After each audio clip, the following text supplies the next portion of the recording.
넥스트 노멀 시대를 선도하는 K의료기기 산업, 그리고 오늘 우리 이 행사를 준비해 주신 또 사업단 김범민 단장님을 비롯해서 행사를 준비해 주신 여러분께 감사를 드립니다. 오늘 제가 받은 주제는 쉽게 말하면 우리의 K의료기기가 다음 어디로 나가야 될지, 어떻게 나가야 될지에 대해서 한번 정리를 좀 해달라고 했는데, 사실 오늘 오늘 아침 네 분의 인사말 하시는 와중에 모든 이야기가 사실은 다 나왔습니다. 그 말은 사실 우리가 가고 있는 길, 앞으로 가야 될 길도 대부분은 알고 계시리라고 생각합니다. 하지만은 한번 모아서 리뷰하는 의미로 제가 정리를 조금 해봤습니다. 이런 순서로 말씀드리겠습니다. 우선의 세계적인 트렌드를 좀 먼저 간단히 보면 잘 아시겠지만은 기술의 트렌드, 또 특히 헬스케어에 있어서 트렌드를 가장 잘 표현하는 게 그 유명한 가트너의 하이프 커브입니다. 하이프 커브는 아시겠지만 제일 처음에 이노베이션 트리거 단계에서부터 피크, 관심의 피크 단계, 그 다음에 꿈이 깨면서 다시 툭 떨어져서 드로프에 빠졌다가 그게 다시 현실화하면서 엔라이트먼트 슬로프를 올라가서 그 다음에 이제 플라토에 제대로 된 코스로 접어드는 이런 걸 매년 발표를 하고 있는데, 이게 굉장히 정확하고 또 많은 정보를 담고 있기 때문에 인용을 굉장히 많이 합니다. 특히 우리가 관심 있는 건 이 부분보다는 이쪽인데, 이 부분에 보면 이제 이미 플라토에 간 이런 것도 있지만은 EHR이나 이런 거는 여기에 지금 속해 있고, 지금 이 떨어지는 단계에 있는 거는 한 5년 전, 10년 전에 굉장히 유행했던 CMR, CRM 이런 게 이쪽에 속해 있는 게 보입니다. 그리고 올라가는 단계에 있는 거는 여기 프리시즌 메디슨도 있고 AI 메디슨도 있고, 지금 시작하는 버추얼 헬스케어, 버추얼 리얼리티를 이용한 헬스케어, 그 다음에 디지털 디지털 스피치 애널리시스 이런 게 이제 시작하는 단계에 있습니다. 그래서 이런 예측 커브를 보면은 그걸 요약하면 쉽게 말하면 앞으로 프리시즌 메디슨 시대가 조만간에 올 것이다. 이게 완성 단계에 있는 것 같다는 거. 그래서 그 다음에 AI 베이스드 클리니컬 디시전 시스템 서포트 시스템이나 또는 이미지 애널리시스가 굉장히 앞으로 커질 것이다. 그 다음에 특히 대형 병원에서의 IoT 이용이 늘어나서 IoT를 베이스로 병원에서 일하는 사람 또는 병원에 있는 환자들의 동선뿐만 아니라 모든 것을 데이터를 얻어서 그걸 유용하게 쓰는 시대가 올 것이라고 볼 수가 있습니다. 그리고 또 다른 유명한 예측은 IDC에서 많이 하는데, IDC는 아시겠지만 세계 제일 유명한 마케팅 인텔리전스 에이전트죠.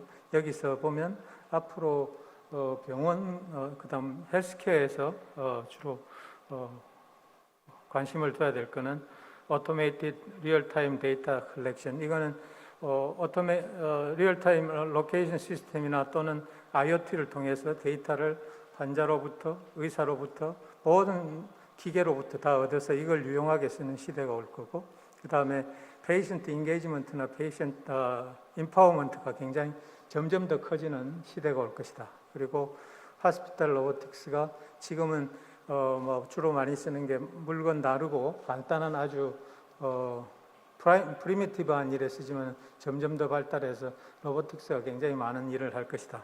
그런 예측을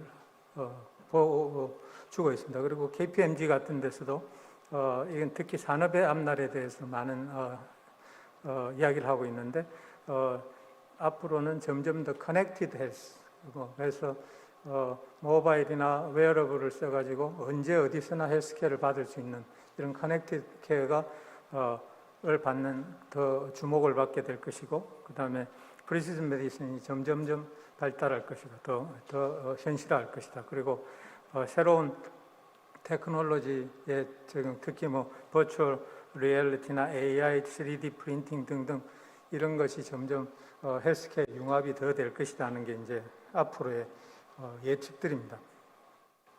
이런 거를 이제 한마디로 이야기하면 디지털 헬스케어라고 볼 수가 있는데, 디지털 헬스케어는 뭐 교과서적인 정의는 ICT, AI를 비롯해서 뭐 디지털 기술, 스마트 기기, 데이터 분석 기술, 매체 통신 기술 등과 의료를 융합해서 질병을 치료하고 건강 위험 인자를 제거해서 건강한 삶과 삶의 질을 향상시키고 의료의 비용을 줄이는 보건의료의 새로운 패러다임, 이렇게 우리가 이제 교과서적으로 정의를 합니다.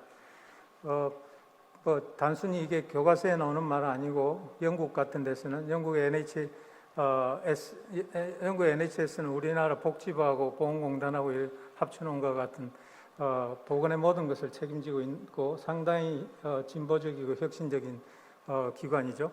거기서는 이미 2013년에 지금부터 거의 20년 전에 우리나라는 디지털 헬스케어를 통해서 헬스케어를 발전시키겠다고 이미 선언을 했습니다. 거기 보면 데이터와 디지털 테크놀로지를 이용해서 건강을 증진시키고 그다음 삶의 질을 향상시키고 보건의료의 코스트, 제일 중요한 것 중에 하나인데 코스트를 컨트롤하겠다, 이런 선언을 했습니다. 그러면 이제 뭐 부차적으로 건강이 증진되고 그다음에 특히 이 헬스케어 공급자들 또는 공급한 의사, 간호사 이런 케어러가 되겠죠. 케어러도 임파워먼트를 할 수가 있고 또 케어러의 버든도 줄이고 그래서 비용도 줄일 수가 있다.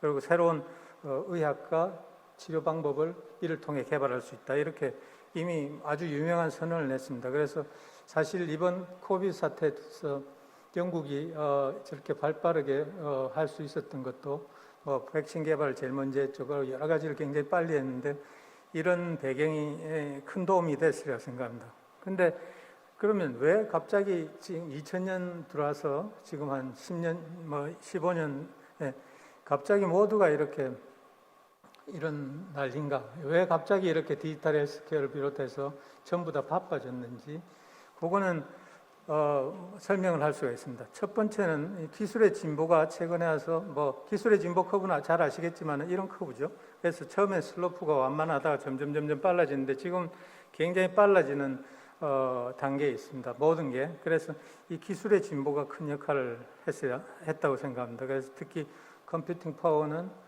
고든 무어는 2년에 2배가 된다고 했죠. 그럼 메모리 같은 경우는 황슬로우 같으면 1년에 2배씩 된다고 할 만큼 빨리 발전했고, 그 다음에 빅데이터 애널리시스를 포함한 AI 이런 건 사실 처음 생긴 게 아닙니다.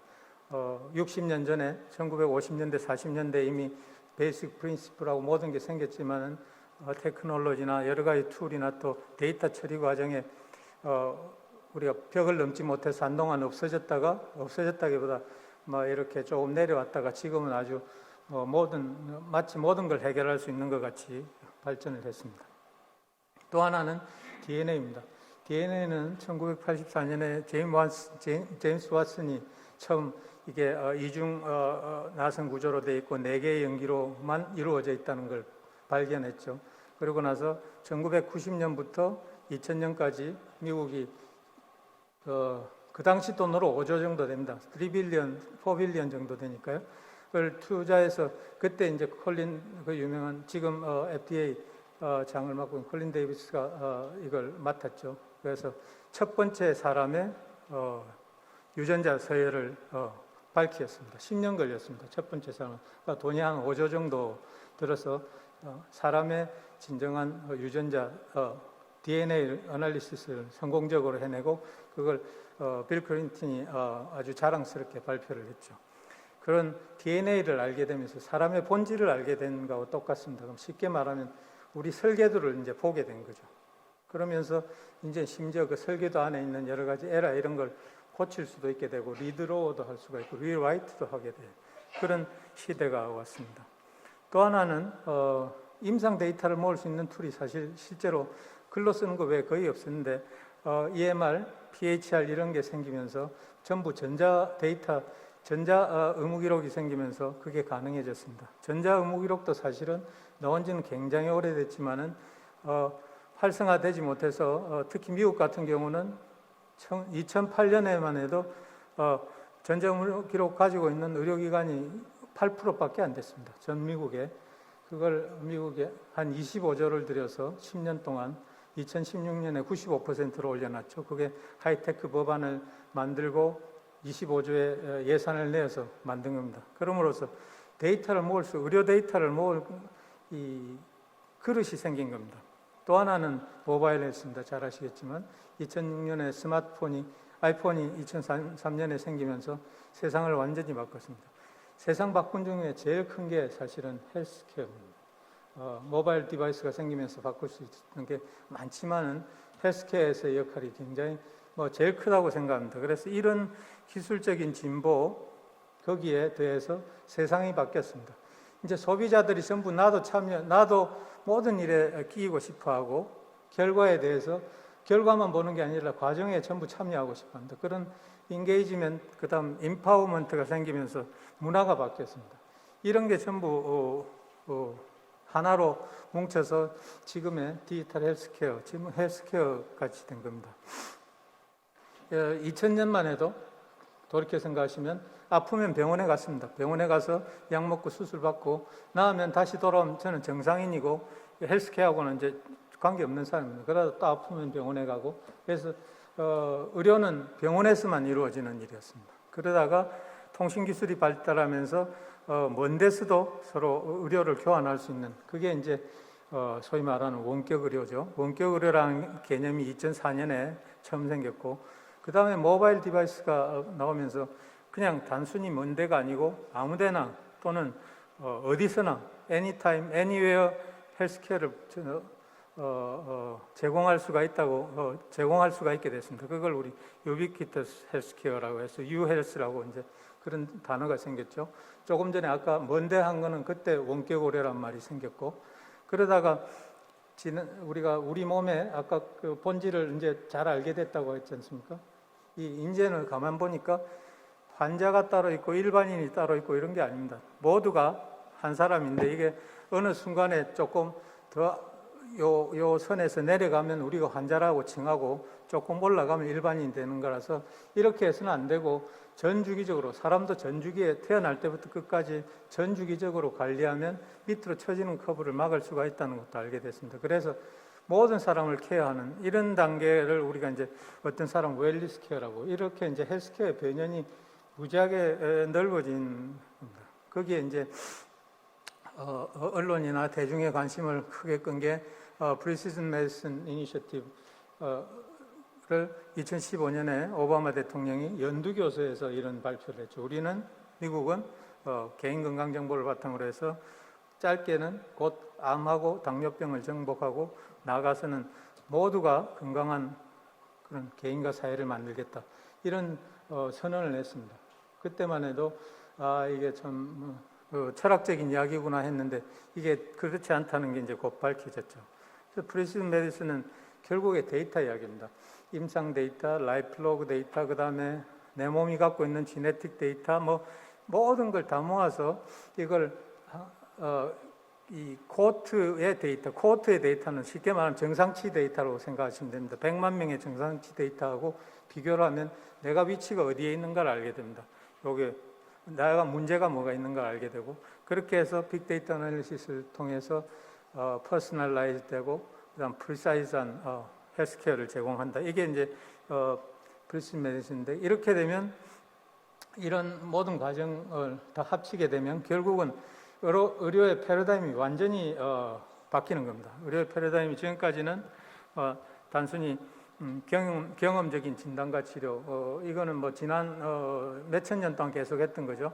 열이나 아스피린 먹는다. 이거는 사실 우리가 이유는 잘 몰랐던 겁니다. 먹으니까 떨어지는 거고, 감기 걸리면 왜 열이 나는지 이것도 마찬가지입니다.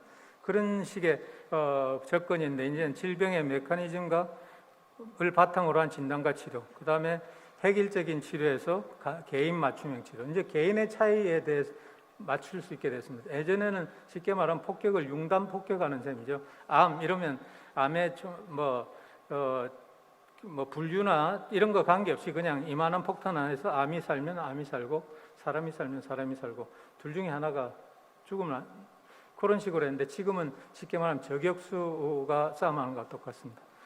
통째로 하나 큰 폭탄 떨어뜨리는 게 아니고 총을 쏴서 암세포만 죽이는 이런 식의 접근이 가능하고 각 개인별 차이도 이제는 다 다르게 치료할 수 있게 됐습니다. 그리고 병이 걸려야 진단 치료하던 것을 병 걸리기 전에 아까 말씀드린 미리 막고 케어하고 해서 병이 안 생기게 할 수가 있고 이름으로써 비용도 줄이고 훨씬 쉬운 헬스케어가 가능하게 됐습니다.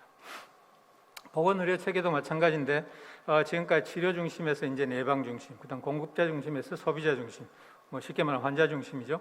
그다음에 투자 자원 기반으로 보상하는 거 이제 치료 결과 기반으로 보상하고 이렇게 이제 점점 우리나라도 바뀌고 있습니다.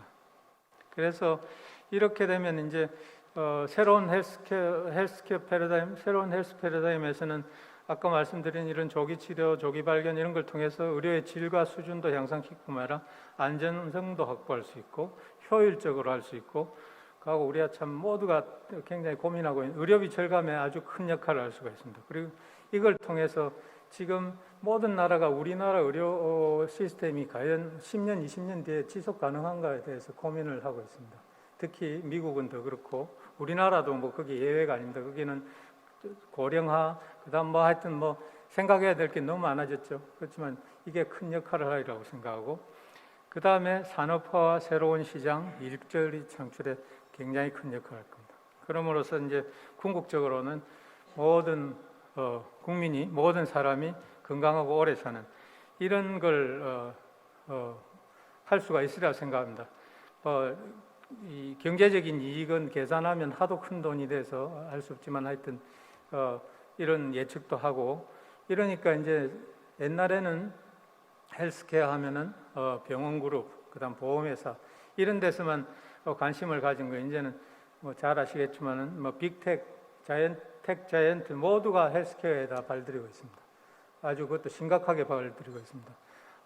애플의 팀 쿡이 얼마 전에 인터뷰할 때 애플이 앞으로 50년 뒤에 사람들에게 어떤 회사로 기억됐으면 하느냐 물어봤더니 모두 대답이 아이폰, 아이패드를 최초로 만든 회사 이렇게 기대를 했었는데 인류의 헬스, 건강정진에 기여한 회사로 기억되고 싶다 그렇게 했습니다. 그럴 만큼 애플도 지금은 헬스케어에 뭐 올인하고 있다고 하셔도 뭐 해도 과언이 아니겠습니다. 따라서 이런 패러다임이 바뀌는 와중에 의료기기도 마찬가지입니다. 의료기기도 지금까지는 뭐 영상진단기기, 그다음 임플란트, 관절, 뭐 수술기기, 치료기기, 뭐 소모품 이런 식으로 의료용 제품을 주로 했으면 이것도 물론 중요합니다. 중요한데 앞으로 이런 디지털 트랜스포메이션을 통해서 세상이 바뀌게 되면 의료 헬스케어가 바뀌게 되면 앞으로는 이거 역시 실시간 증거 기반의 치료, 뭐 그다음 예방, 정밀 치료 이런 데 맞추려면 단순한 기기에서 의료 플랫폼 및 의료 솔루션으로 바뀌게 됩니다. 많은 부분이 글로 갈 겁니다. 그건 웨어러블이나 뭐 분석 기기나 또 분석 소프트웨어나 뭐 AI 이런 거가 큰 역할을 하겠죠.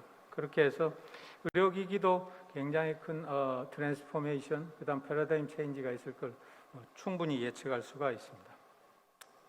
이런 걸 가능하게 하는 걸 우리가 디지털 트랜스포메이션이라는데 뭐 4차 산업혁명이라고도 이야기하고 거기는 뭐 이런 제일 베이직한 테크놀로지들이 이런 거죠.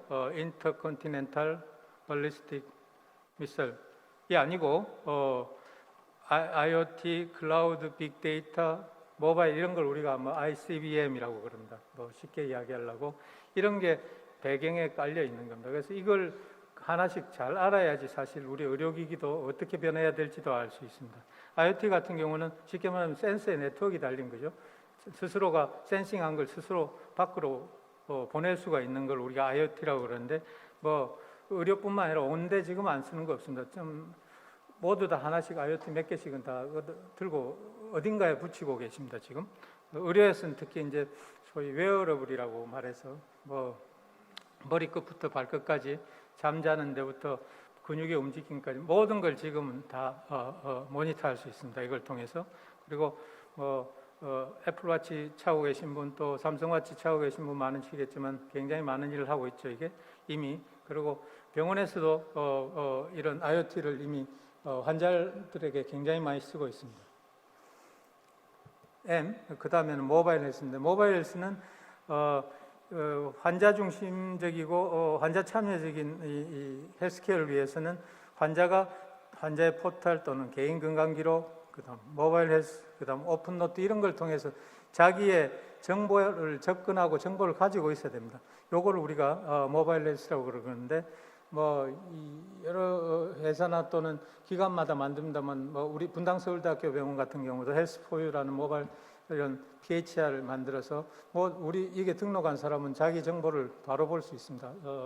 여러분 전화기에서 똑같이 보고 제가 하는 운동량, 혈압 모든 걸 다 집어넣을 수 있습니다. 그리고 그걸 담당 의사도 같이 볼 수가 있기 때문에 거기에 대해서 조언도 하고 크리티컬한 경우는 바로 인터벤션도 할 수가 있습니다. 이런 걸 이미 하고 있습니다. 그리고 클라우드는 데이터 양이 늘어나고 데이터를 쉽게 모으는 그런 아주 좋은 장치기도 하고 안전성 문제도 그래서 이제 세상이 모두가 클라우드로 갈 겁니다. 헬스케어도 클라우드로 갈 거고 심지어 우리 정부도 병원 정보 시스템조차도 앞으로는 클라우드로 올려서 많은 사람이 공유를 하고 또는 쉽게 접근할 수 있는 그런 걸 만들기 위해서 우리 정부도 여러 가지 노력을 하고 있고 실제로 많은 의료 정보 시스템이 클라우드로 갔죠.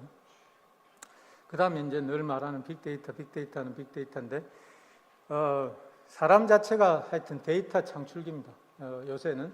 그래서 쉽게 말하면 여러분 병원 가서 CT 한 장 찍는데 3D CT 찍는다고 맨날 그러는데 그게 하나가 1기가 정도 데이터를 만듭니다. 3D CT 하나 찍으면 1기가가 되고 그다음에 여러분 유전체 검사를 홀 지놈을 다 하면 그게 한 3기가 정도 됩니다. 그러니까 보통 조그마한 병원 하나가 평균적으로 가지고 있는 데이터 양이 665테라 정도. 이게 한 3년 전의 데이터니까 지금 훨씬 늘었을 거예요. 병원마다 조그만 병원이라도 이만큼의 데이터를 갖고 있습니다. 근데 문제는 이 데이터의 80%가 unstructured, uncharacterized 데이터입니다. 쉽게 말하면 잘 읽기도 힘들고 모아서 서로 비교하기도 굉장히 힘든 데이터입니다. 그러니까 쓸 수 있는 거는 실제로 한 20% 되고 한 80%는 지금으로서는 거의 버리고 있습니다. 대부분. 쓸 방법도 뭘 모르는 게 아니고 그러기 위해서 무지한 돈이 들고 리소스가 들어서 지금으로서는 굉장히 비경제적이고 어떤 건 방법도 잘 모릅니다. 그렇게 돼 있는 현실입니다. 하지만 빅데이터가 의료의 암피라는 걸, 우리의 앞날을 좌우할 거라는 건 누구나 알고 있고, 그런데 이 데이터를 제대로 된 걸 가지려면 간단히 그냥 얻어서 분석하면 되는 게 아니고 굉장히 복잡한 과정을 거쳐서 좋은 데이터를 만들어야 돼요. 굿 퀄리티의 데이터를 만들어야 되고 또는 데이터 에코시스템이 제대로 되어 있어야지 이걸 할 수가 있습니다. AI도 지금 대세죠. 특히 헬스케어 AI 시장 같은 경우는 지난 5년 동안 10배가 늘었습니다. 10배가 늘었고 의료기기도 엄청나게 발전을 해서 이런 스마트 의료기기는 지난 5년 동안 이거 역시 한 10배 정도, 5배 정도가 성장을 했습니다. 특히 작년에 코비드 사태로 인해서, 코비드-19으로 인해서 원격 의료에 대한 관심이 굉장히 많아져서 원격 의료 시장은 엄청나게 늘었고 모든 나라가 원격 의료를 법제화하고 가능하게 했습니다. 단지 우리나라만 지금 지난 14년 동안 계속 원격 의료를 시범사업으로 묶어두고 있는 거의 유일한 나라 중에 하나죠.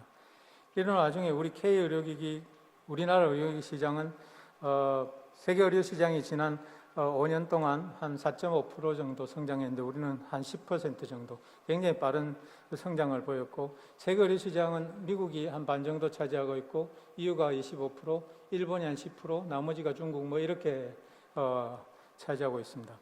그리고 그런데 다행히 작년에 우리 의료기기가 굉장히 수출을 많이 했죠. 무려 22%나 다른 산업은 전부 수출이 줄었는데 의료기기만 22%나 늘어났습니다. 이거는 아마 진단키트, 코로나 진단키트 등 수출에 힘을 얻어서 참 좋은 일이라고 생각하는데 그럼에도 불구하고 아직도 우리나라 의료기기가 전 세계 시장에 차지하고 있는 비율은 1.8%밖에 안 됩니다. 단 1.8%밖에 안 됩니다. 더더군다나 우울한 것은 우리나라 병원에서 특히 대형병원, 중대형 병원에서 국산 의료기기 쓰는 건 13%밖에 안 됩니다. 근데 이것도 이거지만 더 관심을 둬야 될 거는 왜 안 쓰는 데에 대한 문제입니다. 왜 안 쓰는데? 이런 이유로 안 쓰는데 뭐 제품의 성능을 못 믿겠다, 신뢰도가 떨어진다, 그 다음에 인상 긍정 자료가 부족하다, 그 다음에 소프트웨어의 유연성이 부족하다, 이런 것 때문에 안 쓰는데 무조건 국산이라서 안 쓰니까 잘못됐다고 하는 것도 그런 이유도 있겠지만 사실은 이 이유도 꼭 잘 짚어봐야 될 거라고 생각합니다.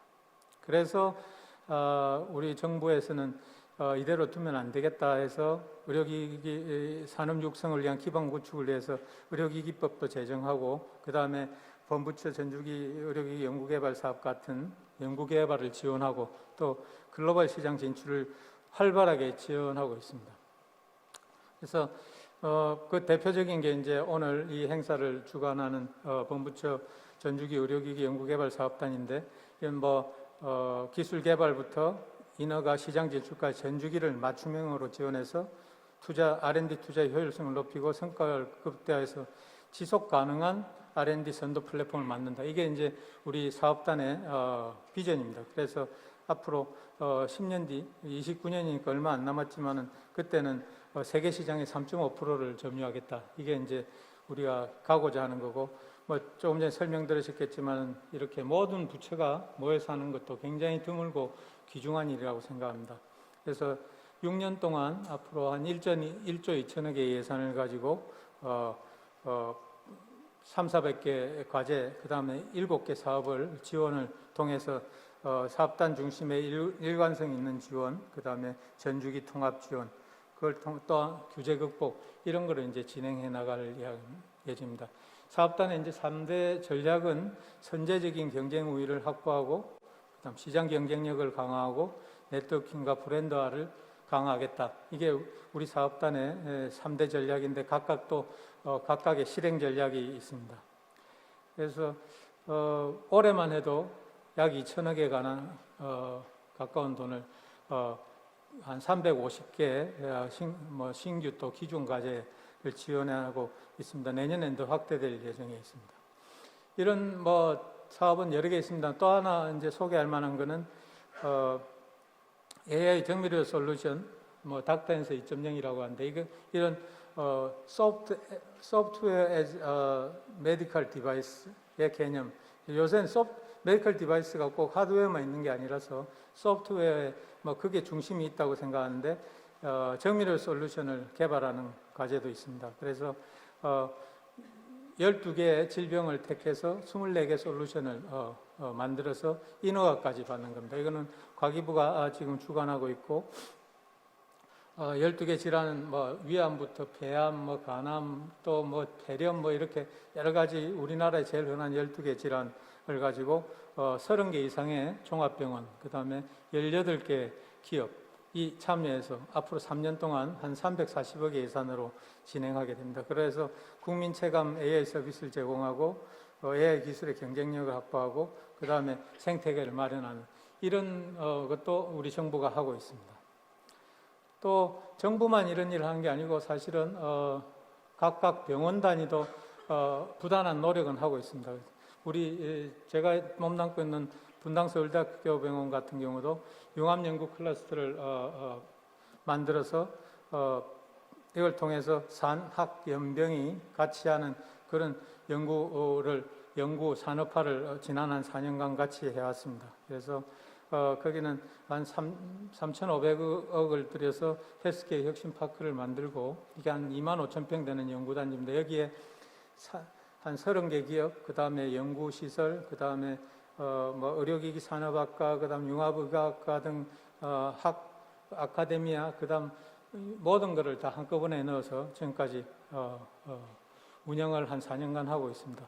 그 안에 의료기기 연구개발센터도 있어서 여기 역시 전주기로 한 200여 기업을 대상으로 지금 컨설팅을 하고 있고, 의료기기 사용 적합 등 시험센터도 있어서 여기서는 디자인부터 인허가, 그 다음 적합성 테스트까지 같은 서비스를 하고 있습니다. 그래서 또 창업보육센터를 통해서 스타트업도 발굴해서 지원하고 있는데, 짧은 기간 동안 4년 정도 한 5개 기업을 코스닥 상장시켰고 그 다음에 한 800억 정도, 한 870억의 투자를 유치한 바가 있습니다. 모두가 이렇게 지금 같은 길로 사실은 가고 있는 겁니다. 그래서 앞으로 우리 K의료기기가 어떻게 나가야 될지, 이거는 아까 말씀들 다 하셨지만 첫 번째는 코비드 사태로 인해서 비대면에 대한 국민의 저항감이 굉장히 줄어들었습니다. 그 말은 이 분야에도 굉장히 헬스케어에서 할 게 많다는 거죠. 그래서 비대면 진료에 대한 부정적인 답이 한 25% 정도, 20% 정도에서 지금 한 7% 정도 국민들의 인식이 줄었습니다. 이거를 잘 이용해야 될 거고, 그래서 따라서 거기에 맞는 비대면 의료기기들이 이미 상당히 많이 개발되고 있고 앞으로도 개발될 예정입니다. 우리만 그런 게 아니고 사실은 전 세계가 이런 걸 알고 똑같이 발로 뛰고 있는데, 비대면 진료에 대해서는 특히 일본 같은 경우는 작년 봄부터 초진 환자도 비대면으로 볼 수 있게 법제화했습니다. 이런 정도로 모두가 정말 참 빨리 뛰고 있죠. 근데 우리는 아직도 개인정보 이렇게 나오면, 그 다음에 원격 진료 이렇게 나오면 무려 7개 법이 앞에 있고 또 국민들의 정서가 아직도 만만치는 않습니다. 또한 규제도 굉장히 많아서 우리가 규제를 하지 말자는 게 아닙니다. 규제를 하는데 유연하고 또는 바른 방향으로 바람직한 방향성 있게 해달라는 거지, 규제 없는 게 세상에 있을 수가 없겠죠. 그래서 그런 규제의 방향도 좀 제대로 잡았으면 좋겠고, 또 의료기기 산업을 전부 다 이렇게 활성화한다니까 사람이 너무 부족합니다. 모두가 다 인력을 다 가져가서. 근데 그 중에 특히 요새 심하게 느끼는 게 레귤러터리 어페어에 필요한 이 인허가 전문 인력이 우리 너무 부족합니다.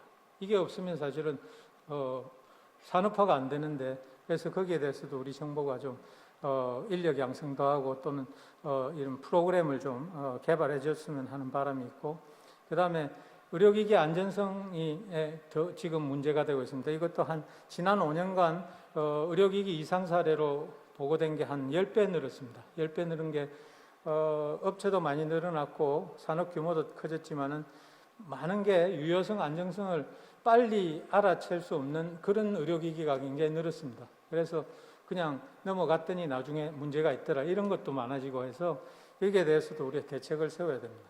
안전하지 않은 의료기기는 절대 나오면 안 됩니다. 그래서 쉽게 요약하면 질 좋은 많은 양의 데이터를 확보해야 되고, 모든 데 쓰는 인력 자원, 인적 자원 빨리 키워야 됩니다. 이건 인적 자원 키우는 거는 시간을 놓치면 할 수가 없죠. 나중에 실업자 되죠. 한창 필요할 때 키워야죠. 그리고 이 산업 연구부터 그다음 개발, 산업화, 재투자 이런 에코시스템을 만들어야 됩니다. 거기에 아직도 빠진 구멍이 굉장히 많습니다.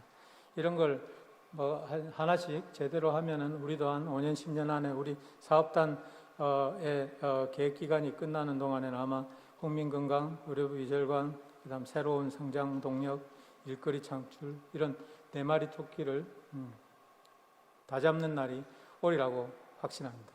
감사합니다.